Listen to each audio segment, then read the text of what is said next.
Камшат Бекжігіттің «Ойыңды өзгертіп, өміріңді өзгерт» атты кітабы өте құнды кітап, біздің қоғам үшін өте қажетті кітап. Себебі бұл кітап жай әртүрлі кітаптарды оқып жазыла салған кітап емес. Камшат өмірде талай қиыншылықтарға тап болған қыз.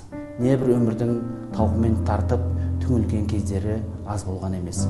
Сол қиыншылықтардан ол шыға білген қыз. Батыстағы әртүрлі осындай ойыңды өзгертетін мотиваторлық кітаптарды оқып, содан қорытынды жасап, соны өмірінде қолданып, сол тығырықтан, қиыншылықтан шыға білген қыз. Сөйтіп, осындай өзі сияқты қиыншылықтарға тап болған адамдарға көмектесу үшін осындай кітап жазып отыр.